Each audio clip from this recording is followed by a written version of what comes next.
Earlier in the season, way back in episode 6, we learned how Senator Richard Bryan from Nevada added an amendment to the 1994 federal budget that put a stop to NASA's work on SETI. NASA could keep looking for habitable planets and for microbial life, but no funding, no work, no personnel, nothing could go toward the search for intelligent life. So imagine my surprise when I came across a paper from 2018 on a NASA website by a NASA scientist entitled New Assumptions to Guide SETI Research. The author of that paper is Silvano Colombano. He was a computer scientist at NASA and worked there for 40 years until retiring in 2020. He's got a background in biophysics and life sciences and has worked on questions involving the origins of life, artificial intelligence, and space travel. In the paper he wrote, the one I just mentioned, questions some of the assumptions we have when we think about the search for extraterrestrial life. NASA had no objections, so he published the paper, but I wondered what inspired him to write it in the first place. It was basically a request by SETI for feedback. They were having a conference in which they were trying to evaluate their approach and see if there were new ideas that people could bring up. So that was basically that. And I questioned the wisdom of SETI's. I questioned the wisdom of making that the only approach that they had, and which had been to kind of look for signals, some sign of technology that we might be able to detect from a distance. Right, and SETI looks for radio signals, essentially. So you're talking about radio signals. Exactly, right. So, and what struck me is that it's not that in itself is not a good approach, but what always bothered me was that was the only approach. Right.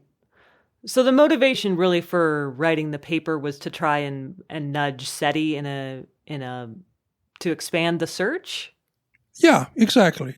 And in the paper, you had these 4 assumptions that you suggest we need to rethink.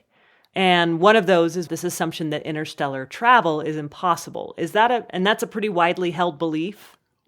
Yes, because from the point of view of, there are two reasons, of course. One is the energy it would take to travel across interstellar space at speeds that would allow travel within a lifetime.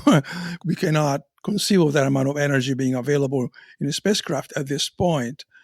The point, though, is also, besides this, is the fact that we are making assumptions about the kind of intelligence that we might encounter, and the assumption that it will be like us, so to speak, is a good assumption to get started with. I mean, since we understand life as we have it, as we've seen it, and that's based on the laws of physics and chemistry, which we do see the same everywhere in the universe, so that if life happens, it will be like us to start with. But the point is that the times in which life has been possible on other planets is billions of years older than us, so there will be that much more time for intelligence to evolve in ways that we're not even incapable of understanding and imagining. There are all kinds of possibilities that we have a hard time even imagining. We can even imagine them now. So imagine what we could imagine in 1,000 years or in 1,000,000 years. So that, or 1,000,000,000 years. We're talking about millions, thousands of millions, not just even millions years. So the other point that I've made in terms of the ability to communicate and detect signals of this sort is the fact that one would have to be within 1,000 years of distance to be able to communicate technologically. Beyond 1,000 years, the technologies could be so different that we cannot really bridge them, But that's sort of a rough idea. So essentially this idea that the technology that we're using and that we're looking for might be so obsolete in another civilization that it wouldn't be the way to communicate with them anyway, or even find them. Exactly, right. Do you have ideas of what that technology might be like? Well, I mean, I'm only capable of projecting maybe 100 years into the future, most. And that's a stretch. And the path is clear because clearly we are building intelligence. We're crafting intelligence. Artificial intelligence is real, and it's going to become more and more powerful. And not only powerful, but again, I'm a radical in that area. But I even think that it could become essentially self-conscious. It could be sort of a next stage of evolution that we are part of. What happens to us? That's a good question. I watched The Matrix. I saw how it goes down. I hope they keep us as pets. No, I'm kidding. No, it's a good question. It's a good question whether we will essentially merge in, at some level. In the way that something like Homo erectus or the Denisovans sort of became part of Homo sapiens. Yeah, that could be a good analogy. But we are already implanting robotic things in us. Where they could be for sensory things, but implanting cochlear for hearing and for vision it's not too hard to imagine. I mean, we're walking around with a computer in our hands and pocket now, which is sort of all our memory. Most of our memories are in it, and our ability to communicate with the world is in it. We're calling a cell phone. It's obviously not a phone. It's really a computer. Now imagine installing that in your brain, and suddenly that you become this incredible being that can connect with all the information in the world and communicate essentially telepathically with other people and through the internet, so that in terms of our own cyber evolution in connection with these objects. If you separate the human, the constraints of the human dimensions, that we have to be a certain size, and you create a sort of a robotic species that is independent of humans but still intelligent and conscious, then there is no problem with size. Then you can have something which is minuscule, invisible almost, and whatever. Again, how are we able to pack computation into a smaller and smaller object? And we can even imagine these things after just 500 years of technology. Now, again, put that into millions and put that into billions. It's just really we have to be way more modest in terms of what we might be able to even understand and perceive, Which kind of gets to the third point you make in that paper about assuming intelligent civilizations would be based on carbon life, like we are. They may have shed, even if they started out the same way, they may have long ago shed that carbon skin, so to speak. Exactly. Yeah, it may just well be that over time, when one can kind of imagine scenarios where we merge more and more to solve our problems. We want to live forever, for instance, and so we can kind of put, instead of a heart, we begin to put a heart that lasts 1,000 years instead of one the last 80 years. So it may be very well a sort of a slow process of integration, or at some point we decide, why go through this strange 9-month process of pulling this being out of a vagina. Why don't we do that more efficiently? Anyhow, again, the possibility of a migration into a symbiotic being that ultimately sheds, as you were saying, the carbon aspect, and is possible, and I would almost say likely, given the fact that particular system would not have the constraints that we have, the weaknesses that we have. That would be the path. Of course, that's damn scary because we are humanocentric. We think that the way we are is the way we should be, and we always want to be. We wouldn't want to change that, but I'm not suggesting that what we should be doing. But I think there are these forces are pretty much inevitable. That's what evolution is about. So let's go back to the beginning here. You had this paper. It was based on 4 assumptions. One is the one we just talked about, which is this idea that life would be carbon-based, when in fact it may very well no longer be carbon-based, may have moved past that. The second is this idea that we would recognize the technology, or they would be using technology that we could recognize, like radio waves or radio signals, for example. The third is this concept of interstellar travel and the assumption that nobody can do that that's not possible. And that kind of leads us to the fourth one, which seems like it might be the most controversial, which is this idea of extraterrestrial visitors coming to Earth. Right.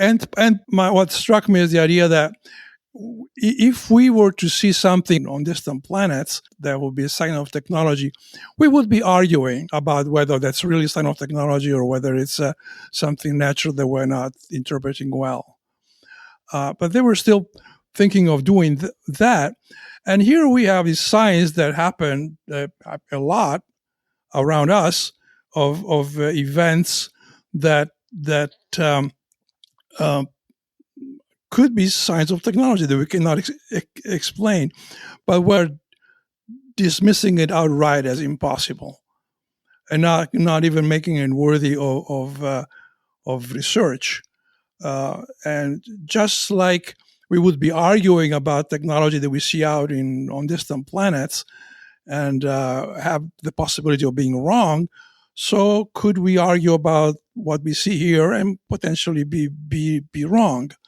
And part of the reason why, of course, scientists are scared of making that a serious object of research is, frankly, the amount of hoaxes and the amount of not just hoaxes, but potential supernatural beliefs around it, and the paranormal stuff and all of this, which your interest in that may be interpreted as you're frankly have left the realm of rigorous science, that's that opens you to ridicule and so it's understandable, but I guess so it takes really an act of courage to say, as I was trying to, it's a needle in the haystack kind of problem.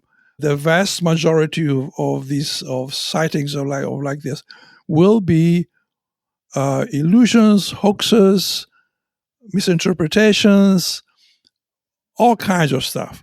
But it will be honest and worthwhile to look for the needle in the haystack, because there is a huge haystack and there may be many needles. So my suggestion to SETI is that they put this into their portfolio. They consider their work as sort of a searching in the needle for a needle in the haystack on Earth, essentially on among the phenomena that are potentially revealing of some technology, and I've made some of the arguments as to why that should not be dismissed outright. I mean, again, I'm not an expert in this area, but I am hearing that there are some really serious observations that have been made and recorded on radars and so forth for phenomena that are not understandable at this point. So, and you think there's enough of those kinds of reports that it's worth putting a little bit of scientific effort into it. Absolutely, that's exactly what I'm saying. Yeah. All of that is totally a reasonable approach. I don't deny that at all. But also, I would simply add the fact that the possibility of being visited, frankly, is open. We don't have a proof of it. I don't have it. I'm not a good evaluator of this at this point. But we shouldn't dismiss it out of scientific arrogance. Essentially, I think that we know the laws of physics already so well that we can outright claim that would not be possible. So that is I consider that to be arrogance and a naivete, that the science that we have found in the next 500 years, starting from Galileo, is ultimately the science that we have to base our assumptions on. And early in this series, I spoke with Avi Loeb, who seems to be echoing a lot of the same things that you're saying, which is that essentially scientists need to be more open-minded about the possibilities. I was speaking to him about Oumuamua and sort of the questions that people had around that object's appearance in our solar system. But how do you think scientists could get to this place without necessarily jeopardizing their reputations? Well, that's a good question. See, unfortunately, there are many forces in play. And for one thing, I wish the NASA could be involved. And beyond that, I feel that scientists, the irony of it all is that the conviction or assumption that life exists on other solar systems, or even our own potentially, is very, very strong. Because again, if we believe that we are result of just plain old laws of physics and chemistry, given the right conditions, if the same conditions appear elsewhere, life should appear there too. And if life appears, then there is evolution. If the evolution appears, there could be intelligence. So it's not a stretch to imagine that from any legitimate scientist, So the only debates, so to speak, are how do we communicate, how difficult is it to find it, and could they come here? Basically, that is really the main thing. I'm just curious if you yourself have looked at any of this information and thought about ways you would look for the needle in the haystack. Well, or only marginally, but I have had there's actually, I had a colleague called Dick Haynes who was at NASA with me, and he started searching these things again on his own, as a skeptic. And he started looking at reports from pilots. He tried to find the people who were the least likely to misinterpret things in the sky. They are used to seeing things, and they are also very reluctant to report, because they also don't want to be seen as having visions and being crazy or something. So if they give reports, they should be taken seriously. So one can quickly separate much of the hay, so to speak, and focus. Not that there isn't the possibility of a needle there too, but focus on the ones that are the least likely to be vulnerable to hoaxes and illusions and these things. And now we have better means than we used to. I mean, we can analyze data much more quickly and more efficiently with our data science means, neural networks and deep learning systems, and we could dig out stuff more easily, more quickly, and in areas that are most likely to or we most likely to find something. Just the same way as that, having found where our planets are now in many in distant stars, and finding out which planets could be have life, we can focus the research on those in those areas. The same way we could focus search in areas of data, that could be more fruitful potentially. When you're talking about the idea of extraterrestrial visitors to Earth, you're talking about the UFO phenomenon. You're not necessarily talking about being abducted by aliens. Just to be clear, so people understand. Yes, absolutely. I mean, my propensity will be to bring in as much science as we possibly can. I'm still in the world of what's technologically conceivable. About we have a physics, we have world that we can test and we can probe. We can the whole idea we can test things. We can actually prove things, with our usual means of even our modest technology. If we have a trace on radar where an object is accelerating more than we can think is applicable with any airplane, that's something we can study. That's not supernatural or something which is that we should be looking at, and we can. Did that raise eyebrows among some of your colleagues when this paper came out? No, not really. No, it did not. People were sort of, I accepted the arguments, and they did not, no, it was not. What the eyebrow was raised only when the paper got picked up by some news media and basically glamorized and distorted for what I was saying, making the NASA scientist says that we've been visited kind of thing, which is not what I said.